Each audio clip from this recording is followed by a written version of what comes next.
está previsto na Constituição Federal. O controle externo da atividade policial deve ser feito pelo Ministério Público. O objetivo é coibir abusos cometidos por policiais. Mesmo assim, a Polícia Federal divulgou resolução em que restringe a atuação de promotores e procuradores. Para o presidente do Conselho Nacional do Ministério Público, Roberto Gurgel, nenhum órgão policial pode estabelecer restrições ao trabalho do MP.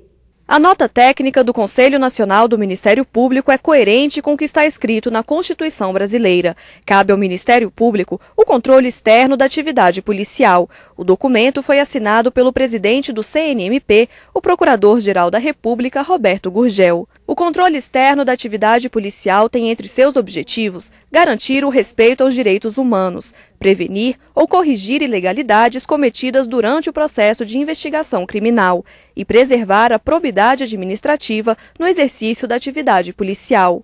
A nota do CNMP contrapõe o que foi divulgado em uma resolução publicada pelo Conselho de Polícia Federal. A medida sugere regras para casos em que o controle externo da atividade policial deve ser exercido. Mesmo constando no texto constitucional, a resistência ao trabalho de membros do Ministério Público é grande por parte de instituições policiais e entidades de classe ligadas à polícia. Não é o caso do Sindicato dos Policiais Federais no Distrito Federal. Segundo o presidente do Sindipol, o controle externo não pode sofrer restrições. O Ministério Público é o titular da ação penal. Nada mais justo que controle, em tese, a forma como a polícia trabalha. Além do que, é o Ministério Público que, convencido da seriedade do trabalho policial, vai oferecer a denúncia. Este professor de Direito Constitucional da Universidade de Brasília, UNB, não vê motivos para o controle externo ser questionado. Isso é salutar para a sociedade, em primeiro lugar, para o Ministério Público, que vai estar cumprindo com seu dever constitucional, e é positivo também para a própria instituição policial, porque muitas vezes a gente vê denúncia de omissões ou de abuso de poder, e o comportamento de alguns poucos acaba por comprometer a instituição como um todo.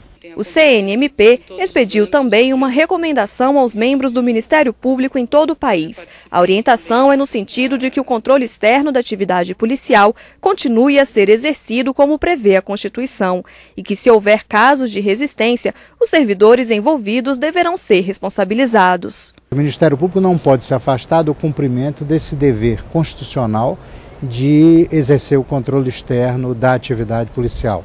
É uma das suas importantes atribuições e, evidentemente, não pode deixar de ser exercido. O Conselho Administrativo de Defesa Econômica, CAD, atendeu a um pedido feito pelo Ministério Público Federal e determinou a reabertura das investigações de uma denúncia apresentada contra a Ambev, maior empresa de bebidas da América Latina. Em decisão anterior, o CAD havia decidido pelo arquivamento do processo. O MPF quer verificar se práticas adotadas pela empresa prejudicam o comércio e os consumidores. A denúncia contra a Ambev, fabricante das principais marcas de cerveja do Brasil, partiu de um revendedor. Segundo o comerciante, a empresa impõe cotas de compra dos produtos e cobra preços diferenciados no mesmo mercado. O problema é confirmado pelo dono desta padaria em Brasília, que está no ramo há 3 anos. Isso a gente vai descobrindo baseado nas cotações de preços, né? E observando com os vizinhos também de comércio que eles também estão tendo preços diferentes, né? Ou por ter mais quantidade, né, de mercadoria sendo compradas ou menos, né? Depois de analisar a denúncia, o CAD, Conselho Administrativo de Defesa Econômica, decidiu arquivar o processo. Fez isso com base em pareceres da Secretaria de Direito Econômico e da Procuradoria-Geral do Conselho. Os 2 órgãos alegaram não haver ilegalidade na cobrança diferenciada de preços.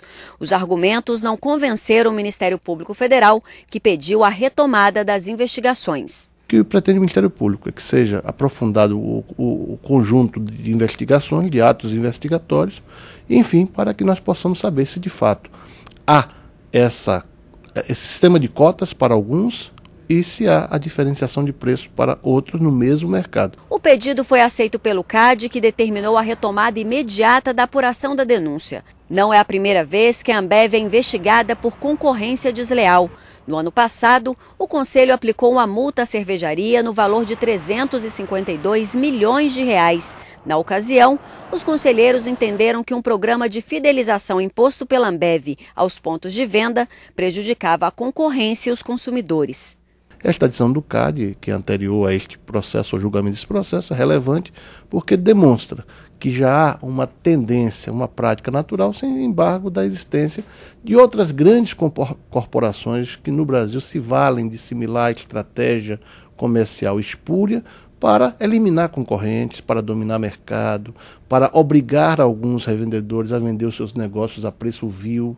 Além deste caso da Ambev, o Ministério Público Federal pediu ao CAD a reabertura de uma outra investigação.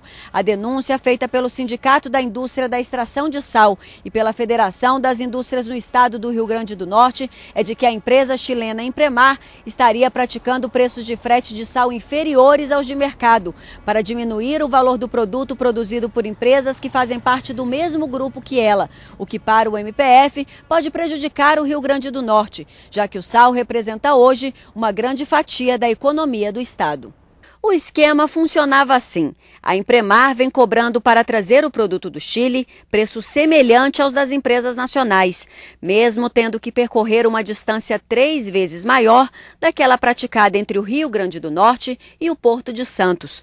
O objetivo seria a redução do valor do sal, visto que o frete pode representar mais de 50% do preço final do produto. A empresa chilena Impremar informou por meio de sua assessoria de imprensa que só irá se pronunciar sobre o caso se o processo for reaberto. Em Brasília, cerca de 1.000 pessoas protestaram contra a construção da hidrelétrica de Belo Monte, no Rio Xingu. Entre os manifestantes estavam o diretor de cinema James Cameron e a atriz Sigourney Weaver. O objetivo final do protesto foi protocolar no Ministério de Minas e Energia um manifesto com estudos sobre a inviabilidade socioambiental do programa. O Superior Tribunal de Justiça autorizou que a Caixa Econômica Federal deixe de pagar R$120 milhões a um apostador da antiga Supersena. Ele alegou ter acertado todos os números sorteados no concurso 83 de 1996, mas que o jogo foi registrado no concurso seguinte. A decisão veio a partir de um parecer do Ministério Público Federal, que alegou ausência de provas que determinem quando a aposta foi realizada. Por não atender uma recomendação do Ministério Público Federal no Distrito Federal, a Escola de Administração Fazendária é alvo de uma ação na Justiça. O MPF questiona a exigência de que documentos que comprovam a deficiência física do candidato sejam enviados somente por SEDEX. A ação defende que os documentos possam ser também enviados por carta registrada ou com aviso de recebimento, processos que são mais baratos. Veja no próximo bloco. No Rio de Janeiro, a ação na Justiça pede o fim da exploração comercial do voo duplo em asa delta e parapente. E mais, no Rio Grande do Sul, o projeto criado pelo MPF investe em oportunidades a jovens que precisam de uma segunda chance.